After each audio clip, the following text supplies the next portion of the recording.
so if you're a home buyer, you might wonder, what is it that I actually need to do in order to buy a house? I'm not really sure. Do I look at a home first? Do I then call an agent? Do I call a lender? What is it exactly that I need to do?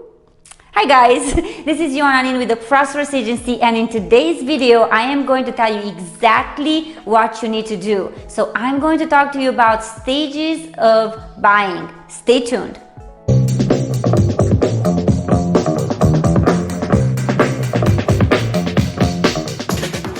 And welcome back. All right, so what is it that you do first as a home buyer? Do you go and see the house? No, you do not go and see the house. As in, it's great to check the market, it's great to look online, but the first thing that you need to do, absolutely, I had to say that. The one thing that you need to do is please go and check your financial situation with a lender. You can go to your bank. I would strongly recommend going to 2 or 3 different lenders and looking at their programs, because just as when you go and buy a car, you need to make sure that you are buying a car that you can actually afford. So the first thing that you need to do is go to your bank. It's the easier. They already have your data there, and talk to them and say, I would like to buy a house based on my income and based on my debt to income ratios. What do you think I qualify for? I don't want to pay more than $2,000 per month for my mortgage, including taxes and insurance and homeowner association fees and all of that. What can I afford? And it's going to help you tremendously. Why do I put that as a number one? Because as important as it is to look at homes, it's even more important to know, just to not be house poor, right? So to know exactly where you are financially. It doesn't matter where you are. If you are buying in the $1 million price point, in the $500,000 price point, everyone goes through the same process if there is a loan involved. So talking to a lender, making sure that you can go and see a house with an educated opinion. I'm sorry, I couldn't find my word there, but just to know exactly where you are matters so much, and it also changes the way you talk to your real estate agent, right? So that leads to number 2, which is definitely consult with a real estate agent. Do the same thing. Go and check with 2 or 3 or 4 or how many agents you need to check with in order to make sure that you guys are compatible and that you will be able to freely speak about your finances, freely speak about your dreams and your desires. Buying a house can be extremely stressful. We are dealing with some couples that are arguing, some that can even divorce over buying or selling a home.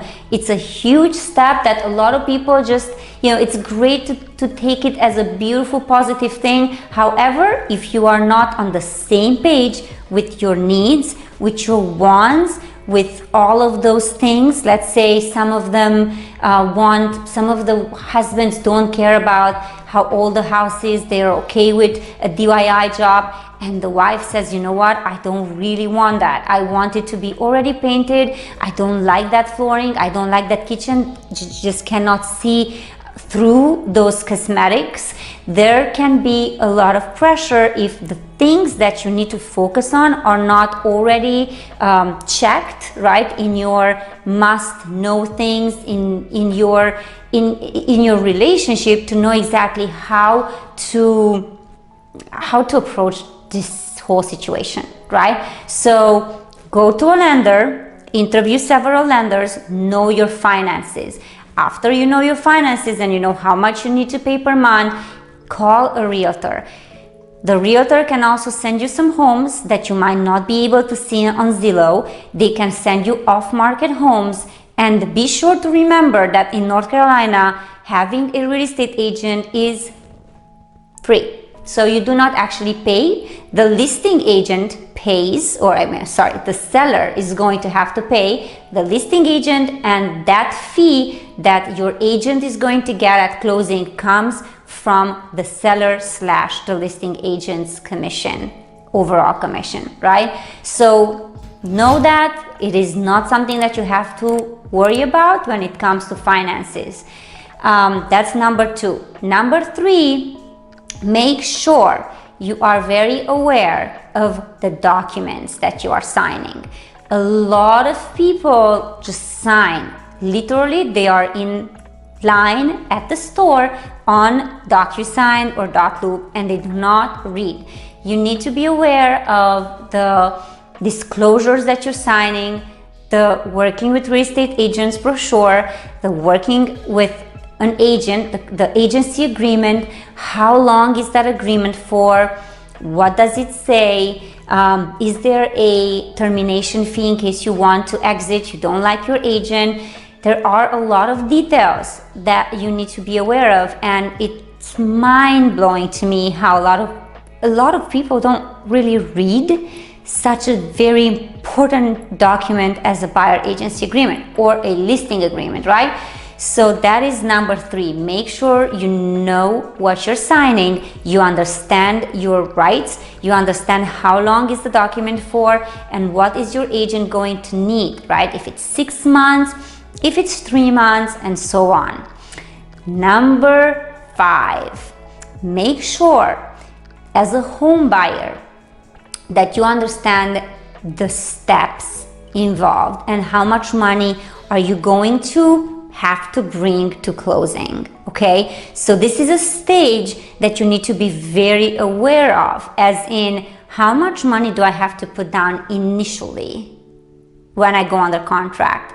How much money will I have to put down as a down payment and all of that? What is the total amount that I'm going to have to bring for inspections? What type of inspections am I going to have to do? Do I have to have a survey? When do I pay for the appraisal? Who is doing the closing in North Carolina? By the way, the attorney is doing that closing. Will the agent help you with finding an inspector? Who's ordering the appraisal? The lender does. What does the attorney do? They order the survey, they prepare all of the documents, they represent you, the lender, in this transaction. They look at everything, they put all of the numbers on the closing disclosure together for the closing. So there's a lot of things that are very different from other states, and this is the last step that I want you to know. Okay, so don't go into buying a home without knowing all these details, without asking a lot of questions. And then of course there's all the other stages that come in after you go under contract. I am going to cover that in another video, so stay tuned. I am posting a new video every week, so please subscribe, comment, ask me questions, and thank you again for watching. Have a beautiful rest of your day. Take care.